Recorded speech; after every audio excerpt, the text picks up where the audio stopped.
నమ్మిన వారిని నట్టేట ముంచే పార్టీ బీఆర్ఎస్ పార్టీ అని మంత్రి అడ్లూరి లక్ష్మణ్ ఆరోపించారు. బీఆర్ఎస్ నాయకులు కాంగ్రెస్ పార్టీపై అసత్య ప్రచారాలు చేస్తున్నారంటూ తెలిపారు. ధర్మపురి గోదావరి నీటిని సిద్దిపేట గజ్వేల్కు తరలించాలని బీఆర్ఎస్ నాయకులు ప్రణాళికలు చేశారు. కేసీఆర్ రాష్ట్రాన్ని సర్వనాశనం చేశారని తెలిపారు. రాబోయే రోజుల్లో ధర్మపురి ప్రాంతాన్ని మరింత అభివృద్ధి చేస్తామని మంత్రి లక్ష్మణ్ అభిప్రాయం వ్యక్తం చేశారు. ప్రజలకు ఇచ్చిన 6 గ్యారంటీ పథకాలు అమలు చేయలేదు. ఇందిరమ్మ ఇళ్ళ విషయంలో ఎక్కడ కూడా ఇందిరమ్మ ఇళ్ళ విషయంలో ప్రజలకు ఆ పథకాన్ని అమలు చేయక నట్టేట ఉంచింది, నమ్మక ద్రోహం చేసింది, ప్రజలను నమ్మించి మోసం చేసింది అని చెప్పి మాట్లాడినప్పుడు టీఆర్ఎస్ బీఆర్ఎస్ నాయకత్వానికి నాయకులకు ఒకటే మాట చెప్పదలుచుకున్నాను.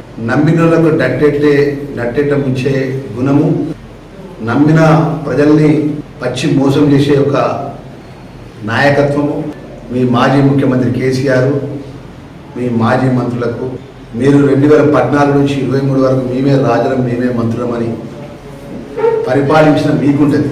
ఒకసారి గుండె మీద చేసుకొని పునరాలోచన చేసుకోండి. మీరు మన ప్రాంతానికి సంబంధించిన నీళ్లు మన ప్రాంతంకి వెళ్ళి ధర్మపురి నియోజకవర్గం ఉన్నటువంటి మేడారం రిజర్వాయర్ దగ్గర ఏర్పాటు చేసుకొని చొప్పదండికి, కరీంనగర్కు, సిద్దిపేట దొరగారి ప్రాంతానికి, గజ్వేల్ దొరగారి ప్రాంతానికి, సిరిసిల్ల దొరగారి ప్రాంతానికి పోతే ప్రేక్షక పాత్ర వహించి సుమారు 4 నెలలు పరిపాలనకు సంబంధించినటువంటి ఏదైతే ఎలక్షన్ కోడ్ కింద పక్కకు పెడితే మేమున్న 17 నెలల లోపల అక్కసు పెట్టుకుంటూ ఇక నోరు దేవుడిచ్చిండు కదా అని చెప్పి ఎదుటి వాళ్ళని బట్టగాల్చి మీద పడేసి మీ నాయకుడు నేర్పించినటువంటి